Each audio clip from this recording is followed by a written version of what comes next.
कपड़े धोने वाली बहू। शादी के पहले ऐसी ही भानु को कपड़े धोने का बड़ा शौक था। कभी नाल के नीचे तो कभी तालाब के पास। अरे मेरी नीली वाली लुंगी नहीं दिख रही है? भानु की अम्मा कहाँ रखी है लुंगी? अरे वो तो भानु ने परसों ही धोकर रखी थी आपकी अलमारी में। देखो वही होगी। वो ना मैंने आज धो दी, मुझे लगा कि गंदी हो गई होगी। अरे कैसे गंदी हो गई थी? उसे तो मैंने पहना भी नहीं। हे भगवान, इस लड़की के कपड़े धोने की आदत ऐसी परेशान हो गया हूँ मैं। जितना तो घर में राशन नहीं आता, उससे कहीं ज्यादा डिटर्जेंट पाउडर का खर्चा है। इसकी शादी करवा दो, शादी जाए अपने घर में ही करेगा। फिर चाहे घर के कपड़े धोने हो या पूरे गांव के यहाँ। ठीक बोल रही हूँ। देखता हूँ मैं कोई लड़का। का वो दिन भी आ जाता है जब भानु को देखने लड़के वाले आ जाते हैं। लड़की मुझे अच्छी लगी होने वाली सास कहती है, बेटी अगर कुछ पूछना है तो पूछ लो। वैसे तो हमारी लड़की बहुत ही शर्मीली है, जो बोल दो वो मान लेती है। इसे क्या पूछना होगा? अरे कैसी बात कर रही हो माँ, मुझे इन लोगों के घर रहना है। सवाल तो कई है। ओहो बेटा, पूछ लो ना, क्या पूछना है? आप लोगों के घर कपड़े कौन धोता है? सास का मुंह बन जाता है। देखो, अगर तुम ये कहना चाहती हो कि तुम्हें कपड़े धोने नहीं आते तो सुन लो, कपड़े में ही धोती हूँ, लेकिन तुम्हारे आ जाने के बाद मैं रुमाल तक नहीं धोऊंगी। अरे चुप रहना भगवान। बहू बेचारी घर आई नहीं, उसे डराना शुरू कर दिया। वो क्या है ना बेटिया, अभी तक तो ये रवि की माँ ही धोती थी, लेकिन अब तुम्हारे पापा तो दहेज में वॉशिंग मशीन देंगे ही। तभी भानु की माँ बोल पड़ती है, सवाल भी पूछा तो क्या? वैसे भाई साहब, मशीन की तो फिर भी कपड़े धोने की कैपेसिटी होती है। मतलब जो बिटिया दे रहे हैं ना भानु, इस कपड़े धोने का बहुत शौक है। ये आप लोगों के क्या आस पड़ोस गांव मोहल्ले सब कपड़े धो दे और उफ तक न करे। बाहर देखा नहीं आपने कितने कपड़े सूख रहे हैं? सब हमारी बिटियाओं ने तो धोए हैं। बस भी करो ना माँ, शर्म आ रही इतनी तारीफ सुनकर। और तो और एक दाग निकाल कर दिखाओ तो मान जाओ। हाँ अच्छा माफ करना बेटा, मैंने गलत समझा।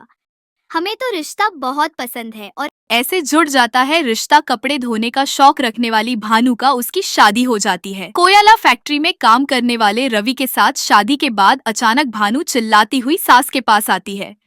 सासू माँ, अरे सासू माँ कहाँ है आप? ये तो धोखा है, धोखा दिया आप लोगों ने मुझे। ससुर के चक्कर के बारे में पता सदर गया। अरे तो उसमें तुझे क्यों धोखा मिला है? अरे नल में पानी नहीं आता, कपड़े कैसे कब धुलेंगे? अच्छा तू पानी नहीं आ रहा उसकी बात कर रही है। तो आपने क्या सोचा? कुछ नहीं। अच्छा, तेरी माँ ने कहा था कि कपड़े धोने का शौक है, तुझे याद आया मुझे। शौक शौक बोलकर कपड़े धोने वाले मेरे जून को कम ना के सासू माँ, कपड़ा धोना मेरा गुरूर है। तभी पति भी वहाँ आ जाता है। अभी अभी मैंने इसे सनी देओल की फिल्म दिखाई है, उसी के डायलॉग मार रही है माँ। अच्छा सुन, साफ साफ बता रही हूँ, पानी सुबह 4 से 6 और शाम को 10 से 12 आता है, समझी? ये क्या भूतों का मोहल्ला है?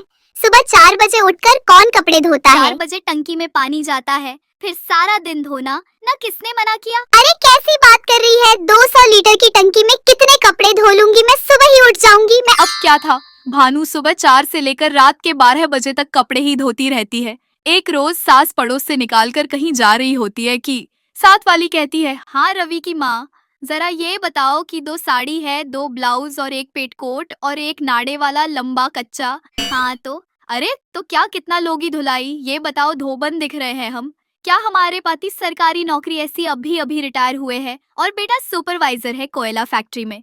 धोबन समझ रखा है हमें। हाय रे रवि की अम्मा, माफ कर दो। वो तो मोहल्ले में यही सब बता रहे थे कि तुमने बहू को कपड़ा धुलवाने के काम में लगा दिया है। सास को पड़ोसन की बात सुनकर गुस्सा आ जाता है। वो घर पहुंचती है जहां घर के बाहर ही इतने सारे कपड़े सूख रहे होते हैं जितने कि किसी धोबन के घर पर। अरे ओ रवि की दुल्हन, बाहर निकाल। माँ जी यही आ जाओ, बाथरूम में चादर धो रहे हैं हम। अरे अभी हम धोते हैं, तुमको बाहर निकालो। ये आस पड़ोस वाले बोल रहे हैं कि हम बहू ऐसी कपड़े धुलवा कर उसे कपड़ा धोने वाली बना दिए हैं। अरे छोड़ो ना माँ जी, किन लोगों की बातों में आती हो? आसपास के लोगों का तो काम ही होता है कि वो किसी तरह सास बहू को लड़ा दे। बहू सारे घर के कपड़े धोती है, ये क्या कम है? बोलिए, सास को भी लग जाता है कि वो बहू का ये संकीपन नहीं छुड़वा सकती।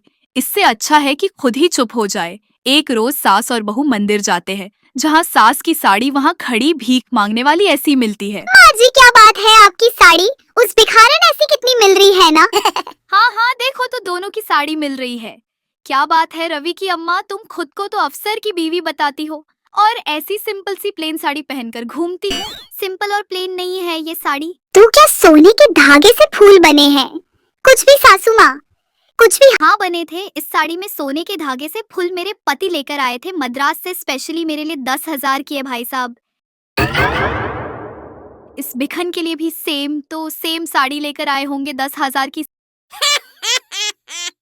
सास उस वक्त कुछ नहीं कहती, लेकिन बहू के साथ घर आती है और अलमारी से एल्बम निकाल कर लाती है। ये साड़ी देख रही है, ये वही साड़ी है जिसे मैंने अभी पहना था। इस साड़ी में ये जो चमकदार फूल दिख रहे हैं ना, ये सोने के धागों से कड़े गए हैं। लेकिन तू लोकल वॉशिंग मशीन ब्रश से घिस कर सारे फूलों को निकालकर साड़ी प्लेन कर दी। मुझे माफ कर दीजिए सासू माँ। और तो और, जब मैंने तुझे तेरी गलती के लिए कुछ नहीं कहा, लेकिन तूने तो सबके सामने मेरा मजाक ही बना दिया। क्यों? बहू को समझ में आ जाता है कि अब से उसका कपड़े धोना बंद।